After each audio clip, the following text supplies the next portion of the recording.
Have you ever stopped to think that amidst the chaos of everyday life, there's a silent order pulsing like a cosmic breath within everything we experience? It's not magic. It's not coincidence. It's something older, more intimate, a universal language written in numbers, rhythms, and cycles. A mathematics that isn't in textbooks, but in the beating of your heart, in the decisions you postpone, in the dreams that wake you at night. This mathematics doesn't predict the future. It reveals the present with greater clarity. It doesn't tell you what to do, but helps you understand why you do it. It doesn't label you. It invites you to recognize yourself. In this video, we'll unfold something rare. How seemingly simple numbers, like those in your birth date, can become living mirrors of your inner path. Not as destiny, but as direction. Not as belief, but as a question. A question capable of changing everything. What is your life asking you to integrate? Now? Get ready. This isn't about guessing, it's about recognition. And perhaps for the first time, you'll understand why certain things keep repeating themselves, until you finally hear. The mathematics we breathe, how numbers reveal the architecture of human consciousness. There is an ancient belief, a nearly ancestral whisper, that the universe is not chaos, but composition. That behind the apparent randomness of leaves, galaxies, and life cycles, there lies a silent, coherent, almost musical structure. And this structure speaks a language we all recognize, on some level, that of numbers. But here we are not speaking of the mathematics used by engineers or accountants, though it too is beautiful. We speak of another mathematics, one that operates in the backstage of the psyche, in the rhythms of nature, in life's transitions. A mathematics that does not measure distances, but reveals inner directions. It does not predict the future, but helps us to unveil the present with greater clarity. This is the mathematics we breathe. The pattern before the miracle.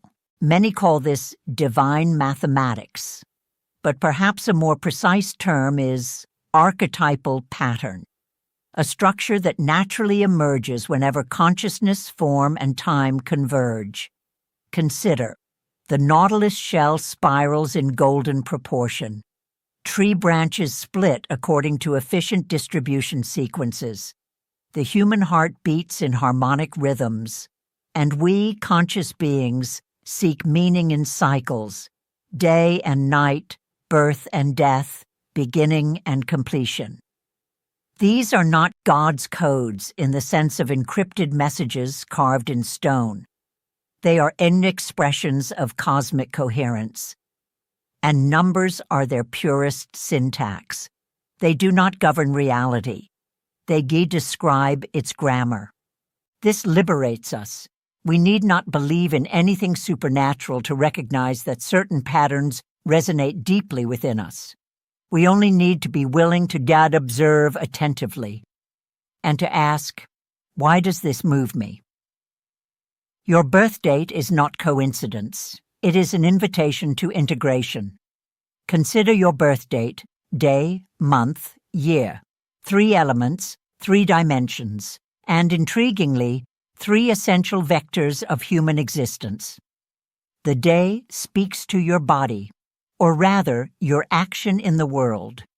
It is the rhythm with which you move into action, your impulsivity, your physical presence, your immediate response under pressure.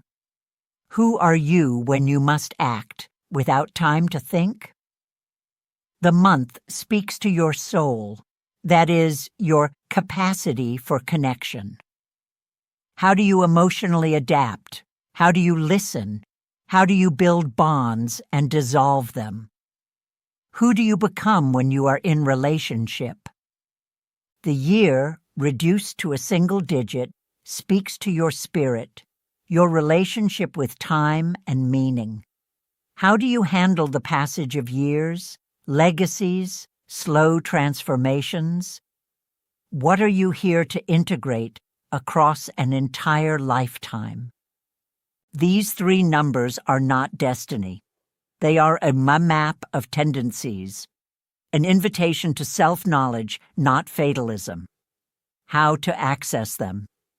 Through something simple: theosophical reduction, adding all digits until a single digit remains.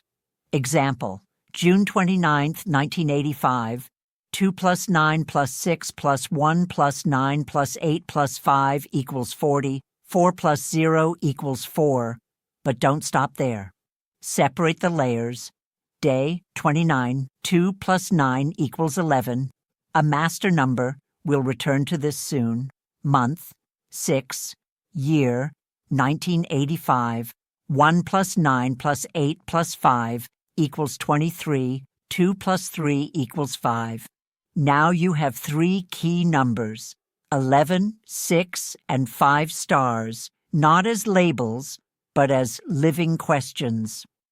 The numbers 1 to 9, not labels, stages of consciousness.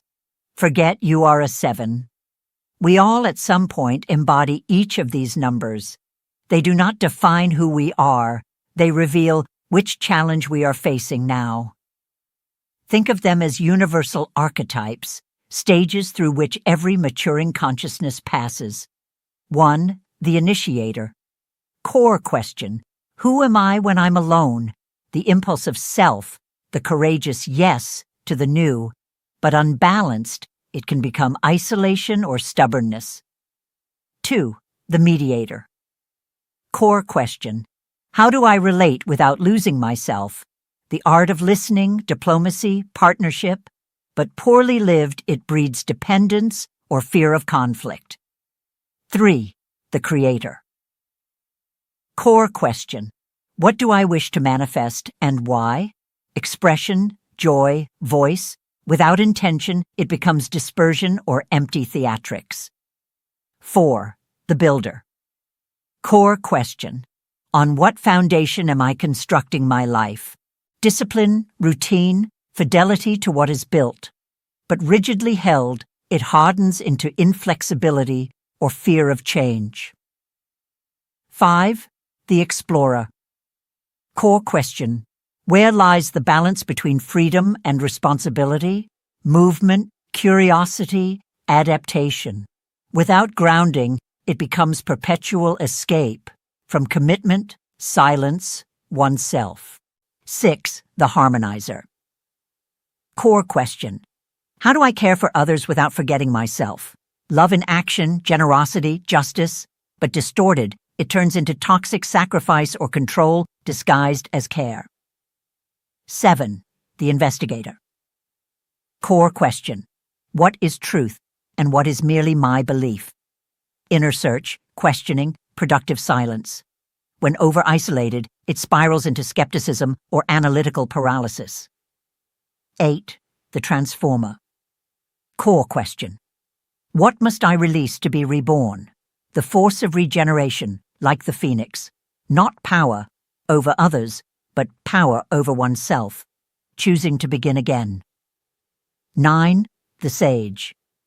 Core question: what can I offer without expecting return? A conclusion that does not close, but releases. Socrates: I know only that I know nothing, not ignorance, but radical openness to mystery. Note: no one is stuck in a number. You may be a 4 at work, a 7 on your spiritual path, and a 2 in relationships. Numerology doesn't label, it contextualizes. Master numbers, inflection points in evolution 11, 22, 33. These are not stronger numbers. They are more demanding.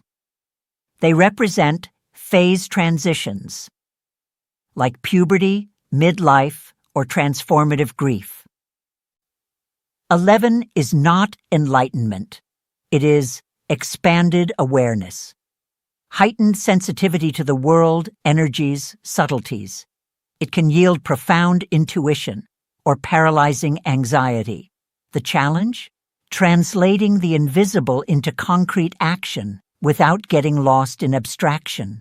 22 is not master builder. It is vision plus realization. The rare capacity to dream grandly and lay brick upon brick. But the cost is high: overwhelm, perfectionism, a sense of impossible mission. The challenge? Accepting that the world changes in small steps and continuing nonetheless. 33 Ko is not spiritual master, it is conscious service. Choosing love as daily practice, not spontaneous feeling. Serving even when there is no reward. The challenge?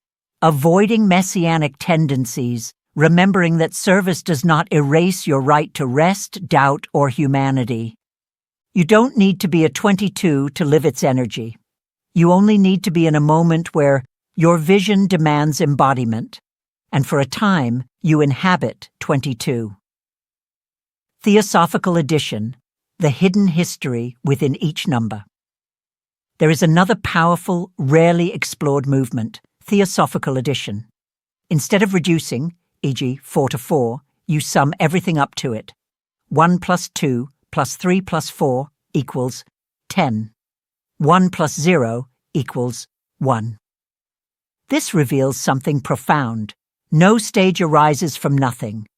The 4 structure exists only because it carries within it the impulse of 1, the adaptation of 2, the expression of 3. Just as a mature adult does not erase the child, adolescent, or youth they once were, they integrate in them. This is the great lesson. Every present achievement is made of prior stages, not overcome, but assimilated. When you feel you've returned to 0, it may not be regression. It may be a conscious restart, with all accumulated wisdom held just beneath the surface. Why this matters. Today, we live in an age of information excess and meaning scarcity. We are bombarded with data, yet few tools help us answer the questions that truly wake us at night. Why do I feel trapped, even with freedom? Why do I give so much and still feel alone? What am I building, and for whom? Symbolic mathematics offers no ready-made answers. Instead, it provides tools for better questioning. It teaches us that life is not linear. It is cyclical, with phases that recur at deeper levels. Self-knowledge is not solitary introspection. It is pattern mapping. And you needn't believe in anything to begin. Just add the digits of your birth date and ask, what is this inviting me to see? The final invitation. This isn't about decoding the universe. It's about decoding yourself with humility, curiosity, and courage. Numbers do not speak for you. They echo within you when you're willing to listen. So try it. Take your birth date. Reduce it. Separate day, month, and year. See which numbers emerge. Don't search for a prepackaged interpretation. Search for a true question. Ask, which of these numbers resonates with what I'm living right now? Which one frightens me and why? Which have I already lived, and which am I still learning to inhabit? This is the mathematics not taught in schools, but that each of us has already begun quietly to write, with every choice, with every mistake, with every fresh start, because in the end, we are not ruled by numbers. We are living expressions of patterns we consciously choose to integrate, one step at a time. And that is more than mathematics. It is humanity in motion. You don't need to believe it. You just need to experience it. Take a piece of paper, write down your birth date, add the numbers, separate the day, the month, the year. Observe what emerges, not as a ready-made answer, but as a question you may have carried for years but never knew how to formulate. And then let that question accompany you in the coming days, in the next choices, in the silences between one decision and another. Because this mathematics doesn't live in calculations. It lives in the courage to face what repeats itself until finally you understand. It's not chance calling you. It's you recognizing yourself. If this video touched on something you already felt, but didn't yet have a name for, share it with someone who is also searching for meaning, not in dogmas, but in signs. Leave in the comments. Which number resonated most with you? And what is it inviting you to integrate now? Because the greatest mystery isn't out there in the stars or in ancient codes. It's here, in your history, in your cycles, in your ability to reinvent yourself, even when everything seems to be telling you to give up. The mathematics we breathe doesn't promise easy answers. It only guarantees one thing. As long as there's a number to be added, there's still a step to be taken. And maybe the next one is yours.